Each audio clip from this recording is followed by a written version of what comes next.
제일 중요한 건 뭐냐면 행복해야 돼. 여러분들 어떻게 좀 행복하세요? 지금? 많이 행복하세요? 네, 맞아요. 근데 내가 미국에서 한번 먹고 살아보겠다고 이리 뛰고 저리 뛰고 삶의 굽이굽이 고생한 거 가장 잘하는 사람이 누굴까요? 나예요. 사실은 내가 고생한 거 속속들이 알 수 있는 사람은 이 세상에 한 명도 없어요. 누구밖에 없느냐면 나밖에 몰라요. 그럼 그런 나한테 가장 잘해줄 수 있는 사람은 누굴까요? 역시 나밖에 없어요. 근데 우리는 내가 고생한 거 모르는 남편이 잘해주겠지, 내가 고생한 거 본 적도 없이 태어나기 전부터 고생했을 거 아니야. 애들은 본 적도 없어. 엄마가 고생을 했는지 안 했는지. 그 애가 잘해주겠지라고 기대하고 있다면 여러분들은 죽기 전까지 호강이라는 건 못 해봐요. 그냥 내가 해주면 돼. 내가 할머니들 나한테 신부님 내 말 좀 들어봐 그러면 2박 3일 얘기해요. 자기 고생한 거 끝도 없어. 그래갖고 내가 이제 그 얘기를 듣고 할아버지한테 한마디 해요. 할아버지, 할머니 이렇게 고생했다는데 할머니한테 잘해주고 계세요? 자, 고생한 거 잘 아세요? 그러면 할아버지가 이렇게 말합니다. 우리 마누라 고생 참 많이 했지. 그걸로 끝이야. 더 이상 몰라. 뭘 고생했는지 몰라. 하여튼 고생 많이 한 건 알아. 근데 어떻게 고생했는지는 모른다는 얘기예요. 그러니까 이제 뭐 어머니날, 여기 미국은 아버지날 어머니날 따로 있잖아요. 어머니날 뭐 와서 애들이 뭐 맛있는 것도 고기도 사주고 냉면도 사줄 줄 알았더니 한 명도 안 와. 전화도 안 해. 미국 애들은 더 그렇잖아요. 그러니까 그냥 참 내가 이 미국까지 와서 내가 보기엔 한국에서 성공하는 것보다 미국에서 성공하는 게 10배 힘들어요. 말이 통해 뭐가 돼? 인종도 다른데 여기서 성공한다면 대단한 사람들이야. 근데 내 자식이 몰라주고 전화 한 통 안 하고 와서 밥도 안 사주고 그래서 나가서 뭘 먹고 싶은데 냉면을 먹으면서 울면서 이렇게 먹어요. 지질이 복도 없는 년. 내가 이 고생까지 했는데 냉면 사주는 인간 하나도 없고 울면서 냉면에 냉면 국물에 눈물 떨어뜨려가면서 먹는 분들 많아요. 그런데 생각을 뒤집어 보면은 내가 그렇게 고생했으니까 나 호강할 자격 있어. 그러면 호강할 자격 있으면 내가 너한테 오늘 한턱 쏠게. 마리아, 내가 오늘 너한테 한턱 쏠게. 가갖고 냉면 맛있게 한턱 쏘고 먹는 냉면이랑 지질이 복도 없는 년이 먹는 냉면이랑은 냉면 맛이 다르다니까요. 근데 우리는 내가 나한테 한턱 쏘는 법을 배운 적이 없어. 늘 남이 나한테 잘해줘야 돼. 여기서 남이라는 건 남편, 아내, 자식, 손자들이 내가 이렇게 고생해서 키워놨으면 나한테 계속 고맙다고 그래야 돼. 그런 일은 없어요. 점점 그런 일은 없어요. 그럴 수도 없고. 난 내 강의 때 핸드폰 울려도 한 번도 신경질을 부린 적이 없어.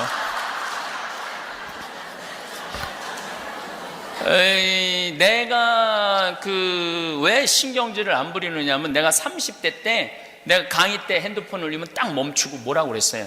또 강의 때뿐만 아니라 미사 때 거룩한데 핸드폰 울리면 내려놓고 이 거룩한 기도 시간에 남들 분심 들게 한다고 혼 많이 냈어요. 근데 정말로 30대 때 고향 성취하는데 핸드폰이 울리는데 딱 울리더라고요. 내가 내려놓고 무식하게 미사 시간에 핸드폰도 안 꺼놓고 남들 분심 들게 한다고. 근데 미사 끝나고 자매 하나가 와서 신부님 너무너무 죄송하다고. 우리 남편 핸드폰이라고. 아니 남편이 입이 없냐 발이 없냐, 왜 남편이 와서 사과해야지 당신이 사과를 하느냐. 그랬더니 우리 남편은 청각장애자라는 거예요. 청각장애는 언어장애가 같이 당연히 오죠. 근데 보통 이 휴대폰이 동영상을 보면은 바뀌어요. 진동이 꺼져. 그래갖고 말이 나와요. 그러니까 뭐 휴대폰 동영상을 봤나 봐요. 그러니까 자기가 켜졌는지 모르는 거야. 아내도 모르고 남편도 모르고. 신부님 분심 들게 해서 너무너무 죄송하다고.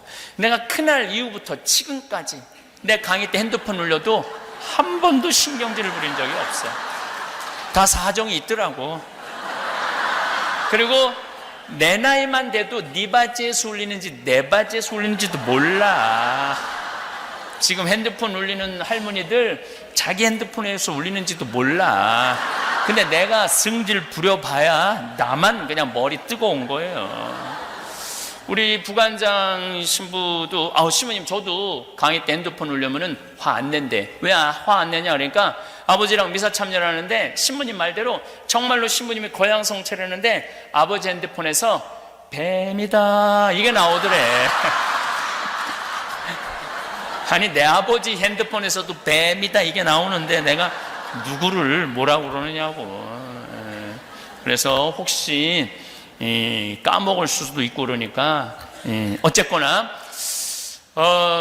여러분들도 집에서 보면 자식들한테 너 이번에 대학 떨어지면 너하고 나하고 접시에 코 박고 죽자. 내가 여기 왜 왔는데, 내가 이 고생을 왜 하는데, 그래갖고 애가 시험을 못 본다고 떨어졌다고 접시에 코 박고 죽자고 그래. 그러니까 우리 한국 사람들은 enjoy your life를 못하는 거야. 그냥 즐기면 되는데 죽기 아니면 까무러치기야. 너무너무 스트레스를 받고 사는 거예요. 아니 애가 12년 동안 공부해갖고 대학 떨어지면 애가 얼마나 스트레스가 많겠어, 상심이 많겠어. 어차피 애 들여보내려면 등록금 필요하니까 너 대학 떨어졌으니까 이거 마음도 좀 울적하고 그러니까 어차피 너 등록금 준비해놓은 돈 이 돈 갖고 유럽 여행 갔다 와. 그러면 애도 행복하고 엄마도 행복할 거 아니야. 그런데 그냥 너하고 나하고 이번에 대학 떨어지면 접시에 코 박고 죽자. 그러니까 애들이요 점점 스트레스를 받고 사는 거예요. 인생에 대해서 부담이 점점 많은 거예요. 꼭 출세해야 돼요, 여러분들. 꼭 돈 많이 벌어야 돼요. 저는 요즘 점점 그런 생각이 많이 들어요. 꼭 출세해야 될까? 우리나라 출세한 대통령 끝을 가만히 보면은 출세한 게 좋은 게 아닌 것 같아요. 출세하는 게 그렇게 부러울까요? 나는 출세하는 거 하나도 안 부러워요. 차라리 여러분들이 훨씬 행복한 분들이에요. 여러분들은 감옥에 가고 싶어도 갈 수가 없어. 누가 돈을 갖다 줘야지 가볼 거 아니야. 감옥에 가볼 거 아니야. 돈 주는 사람도 없고. 마음의 평화는 여러분들이 훨씬 많을 거예요. 가장 잔인한 부모가 어떤 부모냐면은 자식 판검사 만드는 부모들이에요. 가장 잔인한 부모들은 판검사 되려면은요 해가 뜨는지 달이 뜨는지 모르고 살아야 돼요. 중고등학교 시절 이 학원 저 학원 밤 11시 12시 새벽 1시 2시 사법고시 하려고 그러면은 정말로 상상을 초월할 만큼 공부 많이 해야 돼요. 그래갖고 사법연수원에 1000명 뽑아요. 보통 1년에 1000명 뽑으면 그 중에 판검사는 200명밖에 안 돼요. 조금 할 때는 150명, 나머지 700명, 800명은 다 변호사예요. 또 지금 변호사들도 반 이상이 월급 300만 원 이상도 못 번대요. 지금 죽어라고 돈 벌고 죽어라고 공부해봐야 그렇게 좋은 게 아니야. 그럼 정말로 판검사 딱 임용되면은 창창한 미래가 보장이 돼 있느냐? 아닙니다. 만나는 사람이 누구냐 하면은 살인범, 강간범, 도둑놈, 사기꾼, 맨 이런 사람만 만나는 거예요. 그래갖고 이제 일 끝나고도 이 사람 생각하는 게 뭐냐? 저놈이 과연 죽였을까? 안 죽였을까? 저놈이 사기를 쳤을까? 안 쳤을까? 매일 그거 생각하고 사는 거예요. 그리고 오늘도 젊은 검사 하나가 양심 고백했잖아요.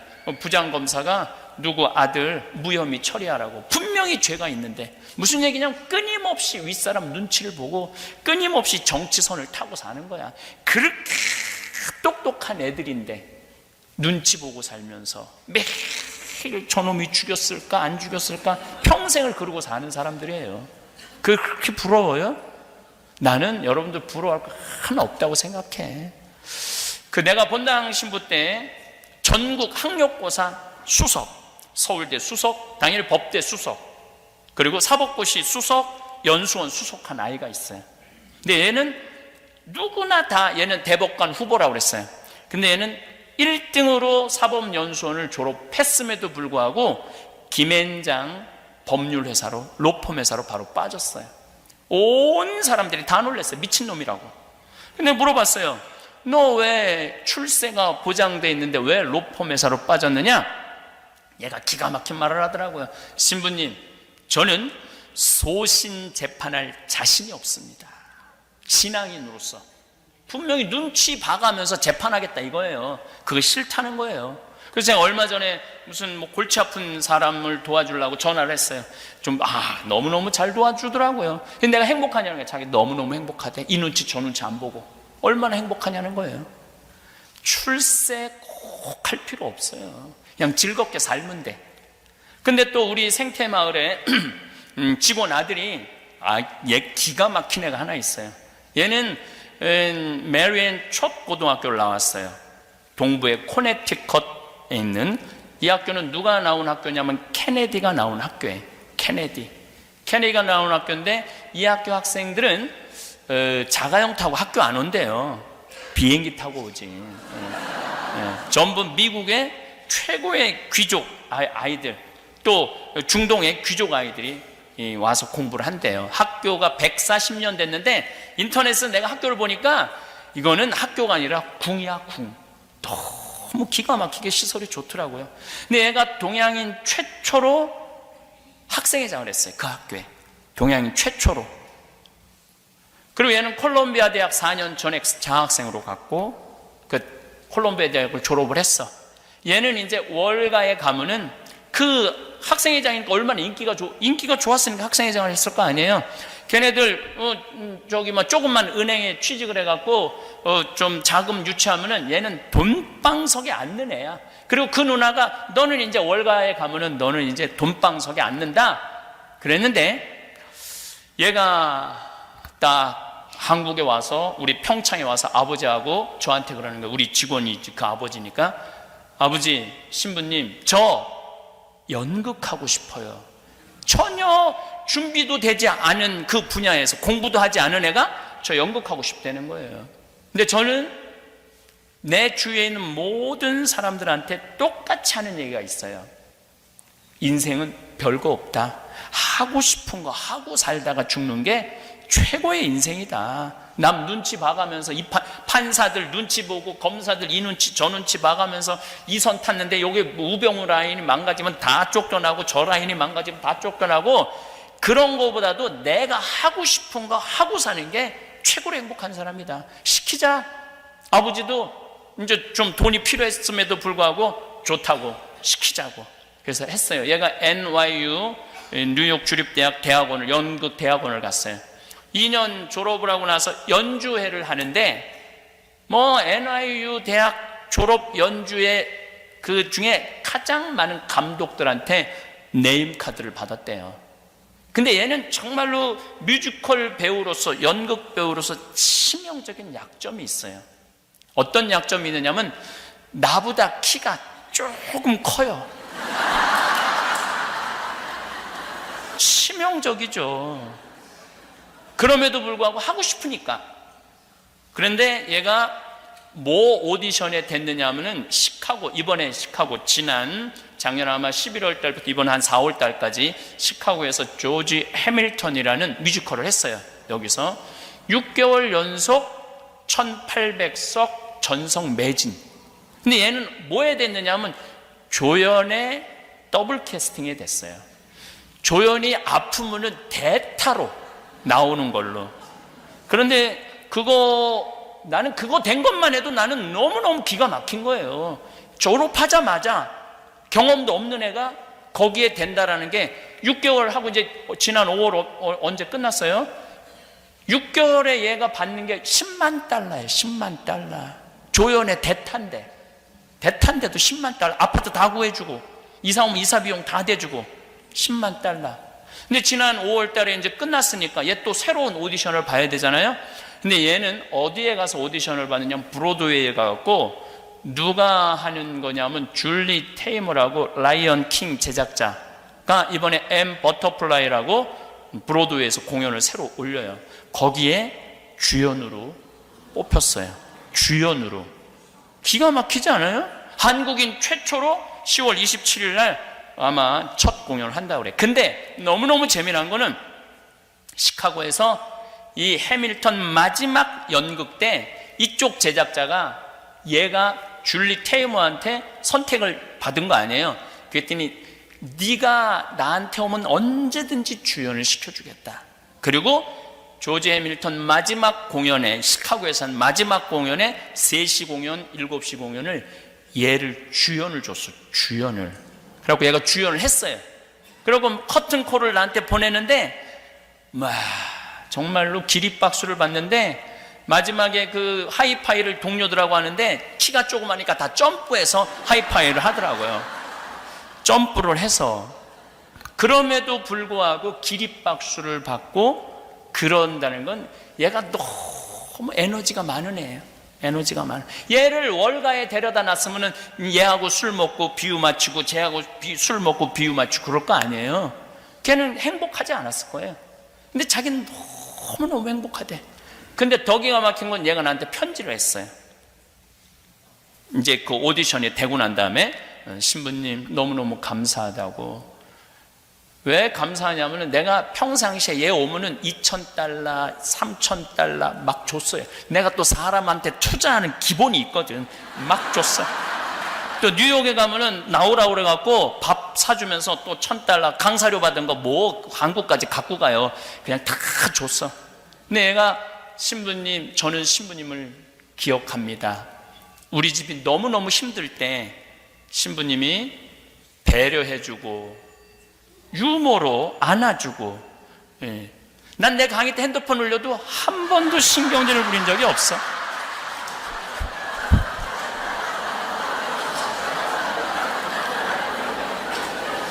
보살펴 주셔서 신부님이 우리 집안을 보듬어 안아, 그렇게 표현은 안 했었지만 얘가 미국에서 태어나니까 한국말을 잘 못하죠. 근데 한국말로 썼어요. 그래서 그 말은 썼어요. 만약에 신부님 없었으면 우리 집은 엎어졌을 거라고. 그건 어디서 배웠는지. 엎어졌을 거라고. 너무너무 감사하다고. 자기 미션은, 내가 내일 저 휴대폰에 관련된 강의도 할 거예요. 내일 한번 들어보세요. 휴대폰에 관련된 남의 얘기가 아니에요. 그러면서 자기는 엄마 아빠 용돈 주는 미션. 얘는 미국인데도 엄마 아빠 용돈 많이 주겠다는 거예요. 그리고 또 하나의 미션은 생태마을에 신부님한테 돈 많이 갖다 주는 게 자기 미션이래. 그건 영어로 썼더라고요. I remember that. 딱 이렇게 써놨더라고요. 영어로. 내 기억하고 있다고. 저는 저한테 돈 안 갖다 줘도 돼요. 그냥 그 아이가 그렇게 행복하게 사는 모습을 보면서, 아, 인생은 별게 아니구나. 그냥 자기가 하고 싶은 거 하는 게 인생이구나. 만약에 저는 걔가 성공하지 않았다도 행복하다고 그러면 그럼 그걸로 오케이예요. 굳이 성공까지 갈 필요도 없어요. 그냥 자기가 좋아하는 거 하면서 살면 되니까. 저는 제가 신학교 때, 중고등학교 때 어머니 아버지가 성당을 안 다녔어요. 내가 신학교 간다고 그랬을 때 반대를 너무너무 많이 하셨어요. 정말 고등학교 3학년 때 학교 공부 끝나고 너무 배고파갖고 라면을 끓이면은 어머니가 거실에 나와서 라면을 뺏어갖고 변기통에 버리셨어요. 너는 라면 먹을 자격 없다고. 신학교. 우리 어머니 뭐 옛날엔 다 그랬죠. 서울대 법대 가라고. 실력도 안 되는데. 참 부모들은 참 답답해. 자식이 실력이 뭔지도 모르고 무조건 서울대 법대 가라고. 실력도 안 되는데 먹을 자격 없다고 버리고 그랬어요. 신학교 내내 저를 불만족한 눈으로 바라보셨죠. 근데 요즘은 어머니가, 요즘 이제 평화방송 나올 때는 내가 대단한지 몰랐는데 아침마당에 5번을 나오는 걸 보고, 아침마당에 5번을 나오는 걸 보고 어머니가 하는 말이 있어요. 내가 저 인생의 앞길을 막았다면 우리 아들 못했을까? 굉장히 불행했을 거예요. 끊임없이 사제에 대한 그리움, 원망 이런 게 있었을 거예요. 내 아들이 저렇게 좋아하고 전 세계를 돌아다니면서 저렇게 하고 싶은 거 내가 왜 말렸는지 모르겠다고 너무너무 미안하고 후회된다고. 인생은 하고 싶은 걸 하고 살아야 돼요. 그리고 여러분들 자녀들 공부 못해도 공부를 못하는 건 죄가 아니에요. 공부를 못하는 거. 그리고 되게 공부 못하는 애들이 성격이 참 좋아요. 초등학교 때 보면은 공부 못하는 애들 보면 내일 시험인데도 뜨긋해. 근심 걱정이 없어. 얘는 아무 위기도 못 느끼는데 엄마가 느긋한 애를 보고 하는 말이 있어요. 내가 너 같은 걸 낳고 좋다고 미역국 끓여 먹은 내가 미친년이다. 그 초등학교 4학년 5학년애가 당황스러운 거예요. 내가 뭘 잘못했다고 엄마가 미역국 끓여 먹었다고 미쳤다고 그러나. 그리고 애가 막 밥 맛있게 먹으면은 엄마가 또 한마디에 밥이 목구멍으로 넘어가냐. 아니 얘가 무슨 죄를 졌다고 밥 먹는 것까지 목구멍으로 넘어가냐. 점점 삐뚤어지는 거야 얘가. 그래갖고 고등학교 3학년 때 보면 괴물이 되는 거. 괴물. 원래 성격 좋은 애들을 계속 엄마가 넌 나쁜 놈이다, 넌 죽일 놈이다, 너 이번에 대학 떨어지면 너하고 나하고 접시에 코 박고 죽자, 이런 얘기를 하니까 애들이 점점 삐뚤어지는 거예요. 공부를 못하는 건 죄가 아니에요. 우리 조카들을 보면은 정말로 6명이 조카가 있는데 다 돌머리예요 애들이야. 우리 조카 6명 중에 내가 그렇게 저지방 대학을 저지하겠다고 저지방 우유를 그렇게 먹였는데도 6명 다 저지방 대학에 나왔어요. 한 명도 빠지지 않고 다 저지방 대학 나왔어요. 서울 안에 들어간 애는 단 한 명도 없어요. 그런데 얘네들이 불행하냐? 너무너무 행복하게 살아요. 돈을 못 버냐? 돈도 너무너무 잘 벌어요. 시집을 못 갔느냐? 시집도 너무너무 잘 가요. 걔네들은 태어나면서부터 계속 초등학교도 행복했어. 왜냐면 엄마 아빠랑 여름에 맨날 놀러 다녔어. 학원이라는 걸 안 다녔어. 계속 행복해. 중고등학교 때도 스트레스 안 받아서 계속 행복해. 대학교 때도 저지방 대학 다녔고 스펙 살 일이 없어서 계속 행복해. 대학 다녔어. 계속 행복하게 살았는데 지금도 행복해. 너무너무 신기한 이론이 하나 있어요. 행복한 애가 행복하게 살아요. 어렸을 때 불행하게 지낸 애들은요 커서도 불행해요. 뭐 판검사 잘난 애들 중에 정신 나간 애들 얼마나 많아요. 길거리에서 성행위하고 자기 혼자 자유행위하고 옷 벗고 뭐 별애들이 다 있어요. 누가 판검사 되는 애들이 그런 애들이 많은 거예요. 삐뚤어 자란 애들이죠. 공부는 잘했지만은 행복하지 않은 애들이에요. 공부는 잘했지만. 우리 생태마을에 직원이 40명 있어요. 굉장히 오고 싶어 하죠. 취직하고 싶어요. 그런데 제가 강의 중에 공부하기 싫은 애들 다 나한테 데리고 와라. 다 나한테 데리고 와요. 취직시켜달라고. 근데 그 애들은 어떤 상태 애들이냐면은 컴퓨터, 게임 중독, 우울증, 알코올릭, 약물 중독에 걸린 애들이에요. 그러니까 다 망가진 거지. 누가 망가뜨렸냐? 엄마들이 다 망가뜨려 놓은 거예요. 그렇게. 그래갖고 신부님 다 망가뜨려 놓고 나한테 데리고 와서 얘 좀 어떻게 좀 해봐라. 내가 받아주죠. 근데 한 달 이상을 버티질 못해요. 왜냐하면 계속 걔네들은 불행했기 때문에 이 행복한 사람들 속에 섞일 수가 없는 거예요. 그러니까 어렸을 때 불행하게 자라면 커서도 불행할 수밖에 없어요. 우리 누나 아들이 첫째 조카인데 얘도 지방대학 나왔어요. 근데 얘는 결혼도 너무너무 잘했고 애들한테도 너무너무 잘하고, 그리고 놀라운 거는 연봉 1억이 넘어요. 돈을 1억 이상 벌어요. 애가 행복하니까 뭘 해도 잘 돼. 행복한 애들은 뭘 해도 잘 되게 돼 있어요. 근데 우리 큰형 아들이 이번에 대학을 졸업, 우리 조카들은 특징이 있어요. 단 한 명도 직장 생활하는 애들이 없어요. 왜냐하면 원서를 넣을 수가 없어. 원서를 넣을 수가 없어. 내가 뭐 웃기자고 하는 얘기가 아니에요. 진짜 애들이 머리가 나빠요. 그냥 직장 생활 할 수가 없어. 근데 이번에 다섯째도 대학을 2월 달에 졸업하는데 그 제일 큰 형, 연봉 1억이 넘는 형이, 야, 내가 이 사업을 해보니까 이게 블루오션이다. 너 이거 한번 해봐라. 여기저기 괜히 원서 넣어갖고 100번, 200번 떨어지지 말고. 근데 제가 5년 전에 우리 형제들하고 이런 얘기를 했어요. 우리 애들 머리 나쁘다. 직장 생활 못한다. 할 수 있는 건 가게 사업이다. 그러려면 애들 자본이 필요한데 느닷없이 해달라고 그러면 부모 힘들 거 아니냐. 걔를 모으자. 그래서 우리가 4형제가 한 달에 400만 원씩 모았어요. 1년이면 5천만 원, 5년 모았으니까 2억 5천. 그러니까 애들이 가게 한다고 그러면 다 대주는 거야. 니네들 은행 가지 말아라.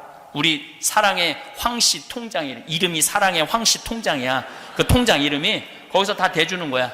근데 이번에 다섯째도 다 조사를 해갖고 나한테 딱 리포트를 했더라고요. 보니까 괜찮아. 들어가는 돈이 얼마냐? 7,800이래. 오케이, 대줄게. 돈이 있으니까 딱 대줬어요. 근데 첫 달에 걔가 벌은 돈이 650만 원이래. 근데 내가 7월 달에 나오는데 6월 달에 얼마를 벌었는데 1250만 원을 벌었대. 1250만 원. 그 얘는 어렸을 때부터 계속 놀았어. 얘가 유일하게 부모한테, 할머니한테 맞은 거는 미사 빠진 거. 우리는 미사 빠지면 용서를 안 해. 할머니가 2단 옆차기를 날려요. 그래서 애들이 우리 할머니 태권도 했어? 막 그래요. 미사 빠진 거. 그거 얘는 공부 못하는 건 절대 뭐라고 안 그래. 얘는 어렸을 때부터 쭉 행복하게 지내고, 중고등학교 때도 공부 스트레스 안 받고 행복하게 지내고, 대학교도 행복하게 지내고, 돈도 행복하게 버는 거야. 그래 삼촌, 나 이거 너무너무 잘한 것 같아. 왜? 우리 친구들 지금 계속 제대로 그 대학에 나와갖고 뭐 한 명인가 2명 취직했대. 40명이 한 과인데. 근데 나는 벌써 사장 아니야. 그리고 얼마나 많이 벌어. 그럼 어렸을 때 공부 쭉 죽어라 해갖고 SK 삼성 들어가 봐야 연봉 5천도 안 돼요. 근데 얘는 연봉 1억이 거의 될 거라는 거야. 그러니까 누가 더 행복한 거야? 난 얘가 훨씬 행복하다고 생각해. 여기에는 심성이 정말로 바르게 자라는 조건이 있어. 그랬더니 한국에서는 할머니가, 내 강의를 쭉 듣더니 할머니가 그 아이템이 뭐예요? 이런 할머니가 있더라고요.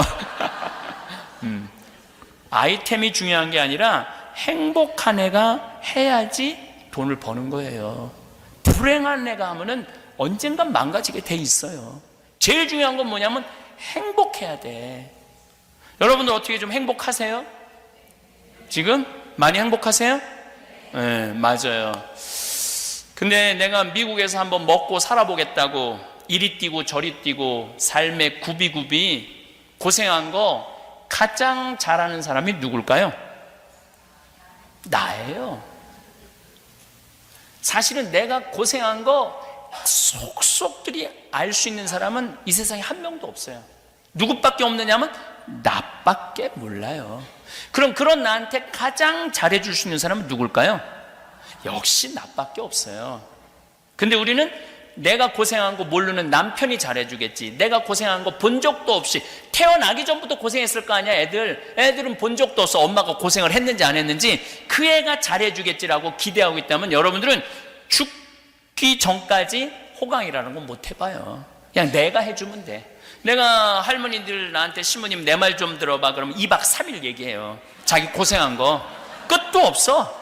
그래갖고 내가 이제 그 얘기를 듣고 할아버지한테 한마디 해요.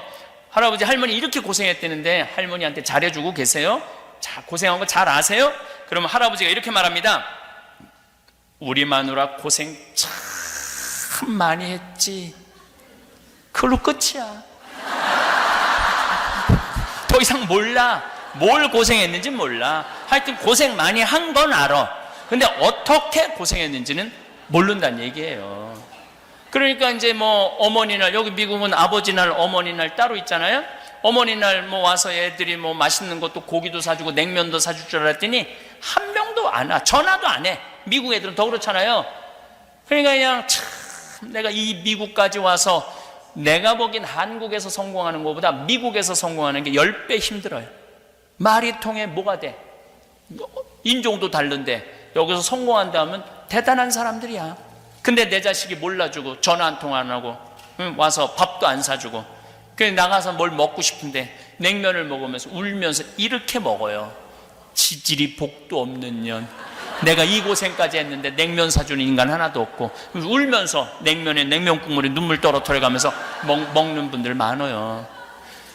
그런데 생각을 뒤집어 보면은 내가 그렇게 고생했으니까 나 호강할 자격 있어. 그럼 호강할 자격 있으면 내가 너한테 오늘 한턱 쏠게. 마리아, 내가 오늘 너한테 한턱 쏠게. 가갖고 냉면 맛있게 한턱 쏘고 먹는 냉면이랑 지질이 복도 없는 년이 먹는 냉면이랑은 냉면 맛이 다르다니까요. 근데 우리는 내가 나한테 한턱 쏘는 법을 배운 적이 없어. 늘 남이 나한테 잘해줘야 돼. 여기서 남이라는 건 남편, 아내, 자식, 손자들이 내가 이렇게 고생해서 키워놨으면 나한테 계속 고맙다고 그래야 돼. 그런 일은 없어요. 점점 그런 일은 없어요. 그럴 수도 없고. 제가 23년 전에 평택 비전동에 본당 신부로 발령을 받아갔어요. 31년 전 얘기예요. 21년 전 얘기예요. 근데 31살에 본당 신부로 발령을 받아갔는데 신자가 3,500명이야. 내가 얼마나 열심히 살았느냐 하면 3,500명 세례명을 다 외웠어요. 그래갖고 성처형해 줄 때 마리아 그리스도의 몸, 요셉 그리스도의 몸, 데레사 그리스도의 몸, 이렇게 세례명을 부르면서 그 모든 사람 성체를 다 영해 줬어요. 그러니까 우리 교우들은 미사를 못 빠졌어. 한 주간 빠지면 다음 주에 데레사 왜 지난주에 성당 안 나왔어? 그냥 직접 데레사 왜 성당 안 나왔어? 다 외우니까 그거를. 그렇게 열심히 살았어요. 근데 딱 2년이 지났는데 주교님께서 저한테 진살이라고 신자 200명밖에 안 되는, 벌써 이름도 진살이잖아. 진살이. 네. 평택 평야가 내려다 보이는 농사 짓는 사람들 거기에 성당을 분가하라는 거예요. 나도 신설 성당에 본당 신부인데, 초대 본당 신부인데, 뭐 성당에 할 게 얼마나 많아요. 마이크도 다시 해야 되고, 뭐 건물도 다시 다 해야 되고, 십자가도 뭐 너무너무 일이 많은데 분가를 하라는 거예요. 그래도 어떻게 주교님 명이니까 그래서 땅을 보러 다녔죠. 근데 우리 성당은 3,500명인데도 성당터가 850평이에요. 근데 내가 그 200명을 분가하기 위해서 본 성당터는 몇 평이냐면 3,200평이야. 3,200평이면 얼마나 넓으냐면 초등학교가 2,000평이야. 여러분들 한국에서 다니던 그 초등학교 있죠? 그게 2,000평이야. 그거보다 한 배 반이 더 커. 그럼 얼마나 큰 땅이에요. 근데 성당에 돈이 어디 있어요? 성당에서 모아보니까 2억이야. 그때 아파트가 한 채 7천만 원이었어요. 7천만 원. 그 돈이 없으니까 어떻게, 땅은 사야 되겠고. 그래서 첫 본당 신부님한테 전화드렸죠. 신부님, 저 성당 분가해야 되는데 돈이 부족합니다. 저 돈 좀 꿔주세요. 얼마가 필요한데 2억이 아파트 세 채 값이죠. 2억이 부족합니다. 그랬더니 이 신부님께서 1초도 주저하지 않으시고 내일 와, 내가 꿔줄게, 딱 그러더라고요. 내가 또 인간관계가 또 참 좋아요. 내가 생각해도 인간관계가 너무 좋아. 그래서 다음날 올라갔더니 1억짜리 수표를 2장을 딱 끊어 놓으셨어요. 집 세 채 값을 안주머니에 넣고 운전하고 1시간 반을 내려오는데 차 안에서도 두리번거렸어요. 이 돈 훔쳐가는 놈 없나. 차 안에서 아마 그런 기분. 난 지금 그때 그 가슴 뛰는 게 아직도 기억에 나요. 그렇게 가슴이 설레고 무섭고 내가 막 벌벌벌벌 떨면서 땅 계약을 했어요. 땅 계약을 해놓고 회장님들한테 발표를 했죠. 땅을 샀다. 회장님들이 난리가 난 거야. 200명 분가하는데 우리는 850평밖에 안 되는데 그 큰 땅이 왜 필요하냐. 젊은 신부가 간도 크지. 왜 우리하고 상의도 안 하느냐. 상의 안 한 이유가 있어. 상의하면 땅값 뛸까 봐. 비밀리에 한 거죠. 그리고 거기 성당터 못 짓는다는 거야. 33살에 한참 삼삼한 나이인데 33살에 막 내가 뭐 큰일을 잘못한 것 같고 이거 어떻게 하면 좀, 내가 그걸 어떻게 해. 내가 책임지겠다. 몇 개월 잠을 못 자서 정말로 그 성당터에 수백 번도 더 갔다 와봤어요. 가보면은 허허 벌판이니까. 그러니까 여기 허가가 안 나길 수도 있겠다 이런 생각 들고 다시 한번 가보면 또 허가 날 것 같기도 하고. 그리고 이제 후임자 신부가 왔는데 1년 후배 신부가 온 거예요. 200명 갖고 무슨 성당을 줘. 10억이 들어간다는데. 근데 내가 너 7억 해줄게. 네가 3억만 모아. 그 IMF 때 내가 7억을 해줬어요. 그리고 난 떠났죠. 떠났는데 이제 20년의 세월이 흘렀잖아요. 그런데 거기 아파트가 다 들어와갖고 신자가 2,000명이 넘는데. 그리고 주차장이 넓으니까 여기도 뭐 주차장 어마어마하게 넓더라고요. 근데 한국은 여기는 다 한 명이 타고 한국은 4-5명이 타고 오잖아요. 그러니까 주차장 걱정이 없다는 거야. 그러니까 밭이 넓으니 땅이 넓으니까 뒤에 뭐 배추 심어갖고 김장 해먹고 또 그냥 이제 나무가 우거져갖고 여름에는 바깥에다 커피숍 셔놓고 럭셔리 커피도 먹고. 아파트 사람들이, 성당 사람이 즐기는 게 아니라 아파트 사람들이 저녁에 애들 유모차 끌고 와서 즐긴다는 거. 그래서 아주 그쪽 교우들의 그 만족도는 아마 여기 정화상 바오로 성당 만족도하고 거의 비슷할 거야. 너무너무 행복한 거야. 그런데 그렇게 내가 마음고생해서 땅 사고 분가한 거 아무도 몰라. 누구만 알아? 나만 알아. 나만 아는 거예요. 여기 계신 여러분들 이민 와갖고 정말 뭐 어떤 분은 막 40달러 갖고 온 분도 있고 100달러 갖고 온 분도 있고 정말로 하루하루 그렇게 한 거 자식들이 알 것 같아요? 몰라요. 몰라. 또 고생한 거 얘기하면 애들이 뭐라 그래? 엄마 그만해. 한 번만 하면 100번째야. 이거 얘기해도 몰라. 얘기 안 해도 모르고. 그러니까 고생한 걸 누구만 아느냐면 나만 아는 거예요. 나만. 그러면 그런 고생한 거 나만 아는 나한테 가장 잘해줄 수 있는 사람은 누구밖에 없을까요? 나밖에 없어요. 우리는 큰 착각을 하고 사는 거예요. 내 행복은 남편이 책임져 주는 것도 아니고 자식이 책임져 주는 것도 아니에요. 내 행복은 누가 책임져 내냐면 내가 책임지는 거. 내가. 그런데 그때 4억 주고 산 땅이 지금 무슨 삼성 쇼핑몰이 들어온대요. 거기에. 그래갖고 땅값이 아파트가 다 들어와. 정말 그때 22년 전의 모습은 온데간데 없고 완전히 새로운 도시가 쓴 거야. 그때 4억 주고 산 땅이 100억 정도 가치가 됐대요. 그런데 내가 그렇게 교회 재산 100억으로 늘려준 거 아무도 몰라. 누구만 알아? 나만 알아. 나만 아는 거야. 그런 나한테 잘해줄 수 있는 사람은 누구밖에 없을까요? 나밖에 없는 거예요. 나밖에. 그래서 저는 저한테 참 잘해줘요. 누가 뭐라 그래도 나는 남한테 원망 거의 안 해요. 뭐 맛있는 거 있으면 나 다 내 돈 가지고 가서 사 먹어요. 내가 항상 그러잖아. 차연아 갈비 먹고 싶니? 가자. 내가 사줄게. 난 내가 나한테 사줘. 뭐 총회장이 사줄래나 부회장이 사줄래나 성무회장이 사줄래나 기다리다가는 갈비 한번 못 얻어 먹어요. 갈비 한번. 예. 그 다음에 가끔 영덕대게 여기 랍스터 먹고 싶잖아요. 전 그냥 가요. 가서 사 먹어요. 영덕대게는 좀 비싸요. 20만 원, 30만 원. 그래도 내가 100억을 벌려준 사람인데 날 위해서 2, 30만 원을 못 써. 먹어요. 그럼 기분이 너무너무 좋아. 행복하고. 남 원망할 거 없어요. 내가 이번에 25주년 행사하는데 그 진살이라는 성당에서 한 명도 안 왔어요. 한 명도. 왜냐하면 올 수가 없어. 왜냐하면 그 2,000명 중에 내가 떠나고 난 다음에 세례받은 사람들도 많아요. 그렇지 않겠어요? 그리고 후임자 신부가 5대째라는데 내가 쭉 얘기를 들어보니까 내가 신부 떠나고 난 다음에 신학교 들어온 애들이 많아. 내가 신부 된 지 이렇게 젊어 보여도 25년이나 됐는데 25년이면 세 텀이 돌아가는 거예요. 신학교 7년, 21년. 그럼 그 밑은 모르는 거예요. 근데 원망스럽다고 섭섭하다고 인간한테 잘해줘봐야 다 소용없다고 머리 검은 짐승한테는 잘해주는 게 아니라고 이게 다 자기를 사랑할 줄 모르는 사람들이 하는 얘기예요. 그냥 자기가 해먹으면 되지. 자기한테.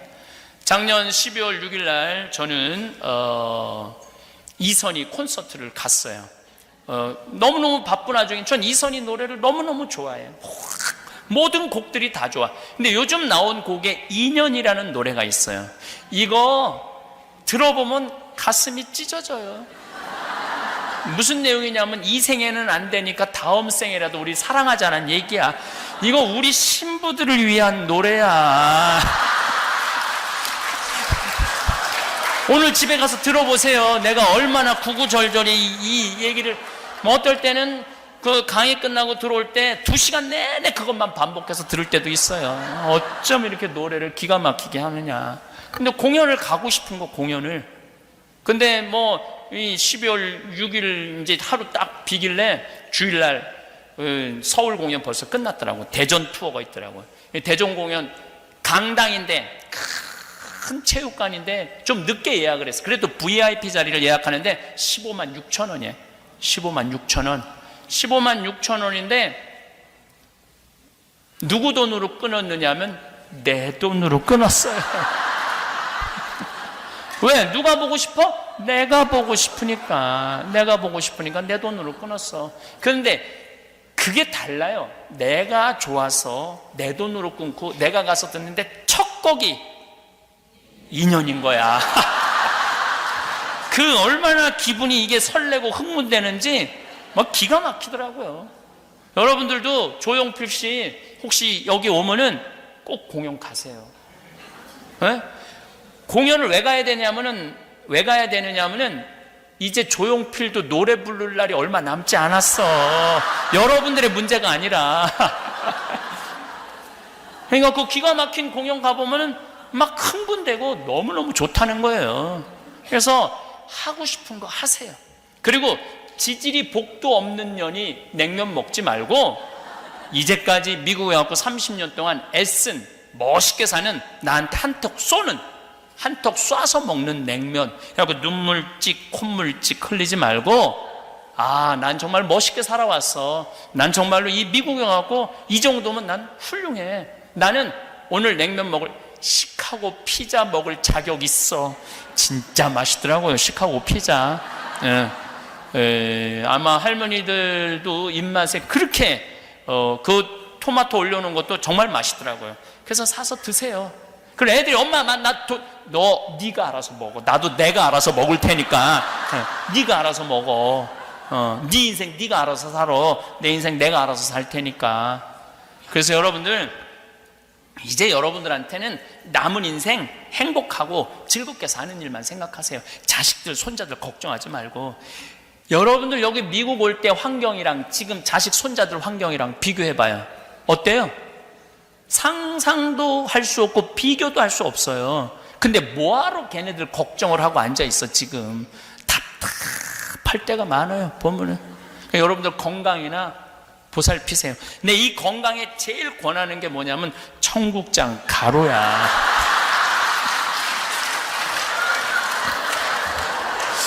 내가 그 청국장 이 가루를 10년 전부터 만들어 팔기 시작했는데, 첫 해 500만 원, 둘째 5천만 원, 올해는 30억, 300만 달러, 3밀리언을 판매를 해요.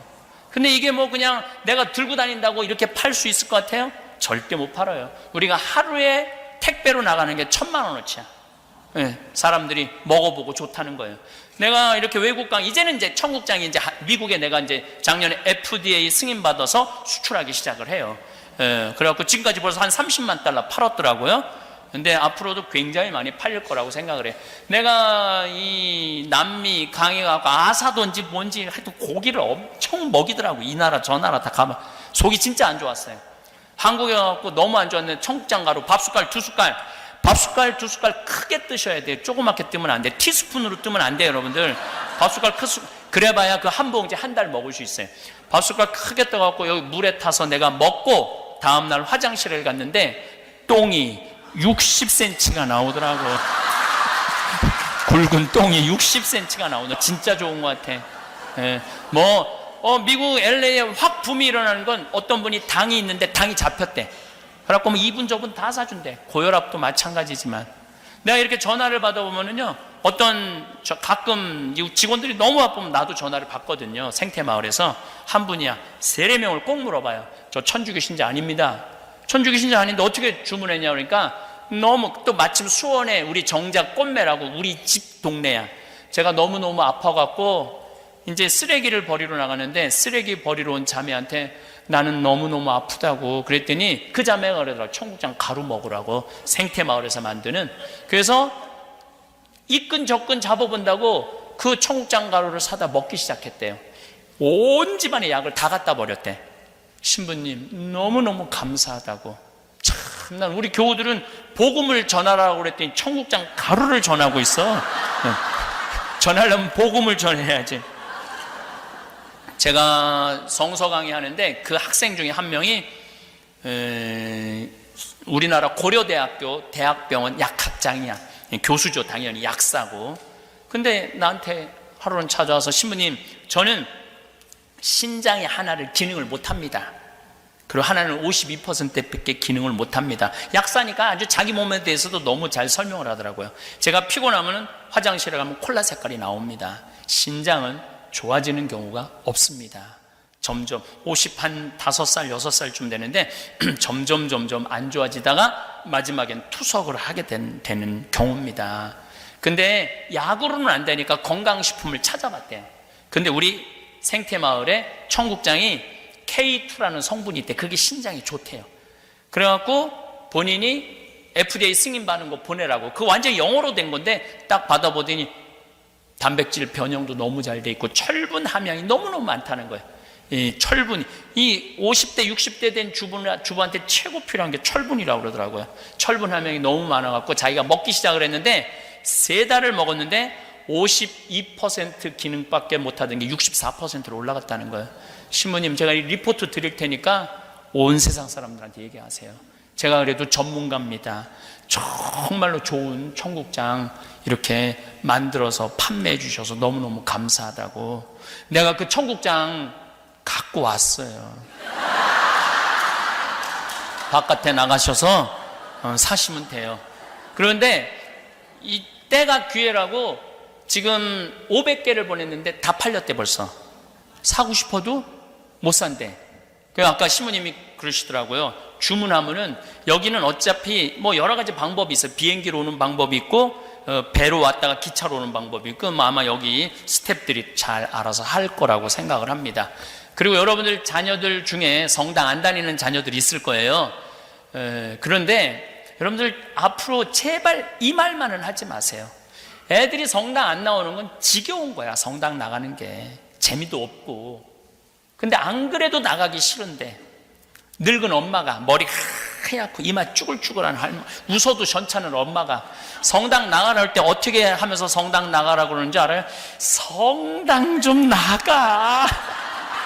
안 그래도 나가기 싫은데 늙은 엄마가 인상 쓰면서 성당 좀 나가 그러면 더 나가기 싫어요. 그러니까 오늘 이후부터 그건 선교가 아니야. 더 성당에서 밀어내는 거야. 사실은 정말 여러분들 자식들한테 선교하고 싶다면 애들이 오잖아요. 이렇게 말해야 돼요. 나는 하느님을 믿어서 너무 행복하다. 그리고 나는 오늘 이후부터 지질이 복도 없는 년이 냉면 먹지 않고 이 미국에 와서 훌륭하게 산 나한테 내가 쏠 거다. 난 너무너무 감사하다. 난 너무너무 사는 게 즐겁다. 난 대통령, 니네들 대통령 안 되는 거 안 만드는 거 난 너무 훌륭하게 생각한다. 만들면 너희도 총 맞아 죽거나 뛰어 죽거나 감옥에 가거나 할 텐데 내가 너희들 얼마나 훌륭하게 키웠냐. 난 엄마는 너무너무 행복하다. 하느님 믿어서. 그리고 여러분들이 죽잖아요. 그럼 애들이 살다가 지칠 때 엄마가 하느님 믿어서 늘 행복하다고 그랬지. 엄마 항상 충만하게 살다가 세상을 떠났지. 나도 신앙을 가져야 되겠다. 그리고 성당 나가는 거예요. 근데 그냥 밑도 끝도 없이 성당 좀 나가. 그럼 안 나가요. 예.